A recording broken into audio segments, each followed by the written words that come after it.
सोचिए अगर दुनिया में 8 बिलियन लोग हैं तो हर एक का चेहरा अलग क्यों होता है। हर इंसान की हाइट, रंग, बाल, आंखों का कलर अलग क्यों होता है। और सबसे हैरान करने वाली बात, अगर सिर्फ एक बाल या खून की एक बूंद मिल जाए तो साइंटिस्ट कैसे पता लगा लेते हैं कि ये किस इंसान का है। इसका जवाब है डीएनए। आज हम जानेंगे डीएनए क्या है, कैसे काम करता है, डीएनए टेस्ट कैसे होता है और क्या कुरान में भी इस तरह का कोई इशारा मिलता है। वीडियो को एंड तक जरूर देखिए क्योंकि आज का टॉपिक सिर्फ साइंस नहीं बल्कि कुदरत का एक बड़ा निजाम है। सबसे पहले समझते हैं डीएनए क्या होता है। डीएनए का फुल फॉर्म है डीऑक्सी न्यूक्लिक एसिड। ये एक माइक्रोस्कोपिक स्ट्रक्चर है जो हर जिंदा इंसान, जानवर, पौधे सबके सेल्स के अंदर होता है। हमारे जिस्म में लगभग 37 ट्रिलियन सेल्स होते हैं और हर सेल के न्यूक्लियस के अंदर डीएनए होता है। डीएनए को सिंपल लैंग्वेज में समझें तो ये हमारे जिस्म का ब्लूप्रिंट है। जैसे घर बनाने से पहले नक्शा होता है, वैसे ही इंसान के जिस्म का नक्शा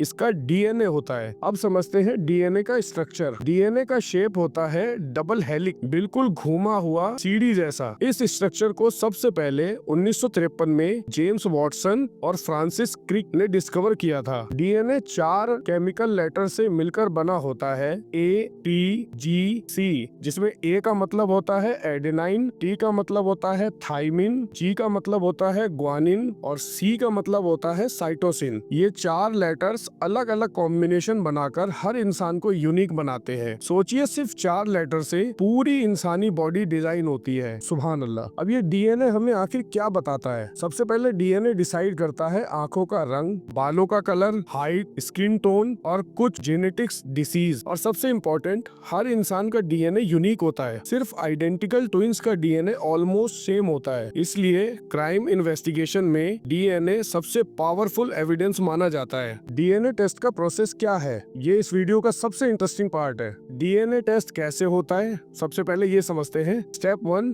सैंपल कलेक्शन। खून, थूक यानी स्लाइवा, बाल या स्किन सेल्स लिए जाते हैं। स्टेप 2 में डीएनए एक्सट्रैक्शन होता है, यानी डीएनए को अलग किया जाता है। लैब में केमिकल के थ्रू डीएनए को अलग किया जाता है। स्टेप 3, इसे कहते हैं पीसीआर प्रोसेस। पीसीआर का फुल फॉर्म है पॉलीमरेज चेन रिएक्शन। इस टेक्निक को डेवलप करने वाले साइंटिस्ट थे कैरी म्यूलिस। इस प्रोसेस में डीएनए को मिलियंस कॉपीज में मल्टीप्लाई किया जाता है। लास्ट में आता है स्टेप 4 यानी मैचिंग। कंप्यूटर सॉफ्टवेयर से डीएनए पैटर्न कंपेयर किए जाते हैं। अगर पैटर्न मैच हो गया तो 99.9% सर्टेनिटी के साथ रिलेशन प्रूव हो जाता है। अब समझते हैं कि डीएनए का यूज आखिर कहाँ होता है। क्राइम इन्वेस्टिगेशन, पैटर्निटी टेस्ट यानी माता पिता की पहचान करने में, missing persons identification, genetic disease detection, अगर फैमिली में पुरानी कोई बीमारी चली आ रही है उसे पता लगाने में, और एंसेस्ट्री टेस्ट यानी आपके खानदान में कौन थे, कहाँ से थे, इसका पता करने के लिए। आज के टाइम में दुनिया भर के फॉरेंसिक्स लैब डीएनए यूज करते हैं। क्या इस्लाम में डीएनए का इशारा है? कुरान में अल्लाह ताला फरमाते हैं, सूरा अल क़ियामा आयत नंबर 4, इसका तर्जुमा है, यानी हम उनकी उंगलियों के सिरों तक को दोबारा बिल्कुल ठीक बना सकते हैं। साइंस कहता है हर इंसान के फिंगरप्रिंट्स यूनिक होते हैं और फिंगरप्रिंट्स का पैटर्न भी डीएनए से लिंक्ड होता है। 1400 साल पहले ये इशारा दिया गया। आज साइंस इसको कंफर्म कर रहा है। अब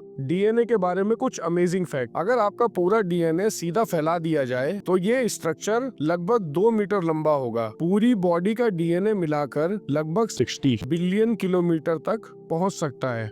इंसान और चिंपैंजी का डीएनए लगभग 98% सिमिलर होता है। फिर भी इंसान सभी मखलूकों में सबसे बेहतरीन मखलूक है। तो दोस्तों, डीएनए सिर्फ एक साइंटिफिक टर्म नहीं, ये अल्लाह की कुदरत का एक यूनिक सिस्टम है। हर इंसान यूनिक है, हर इंसान एक नया डिजाइन है और ये डिजाइन रैंडम नहीं, परफेक्ट प्लानिंग के साथ है। अगर आपको ये वीडियो पसंद आई हो तो लाइक करें, शेयर करें और चैनल कादिर टॉक्स को सब्सक्राइब करना ना भूलें। कमेंट में जरूर लिखें, क्या आप भी अपना डीएनए टेस्ट करवाना चाहेंगे? मिलते हैं नेक्स्ट पावरफुल वीडियो में, तब तक के लिए अपना ध्यान रखें। धन्यवाद।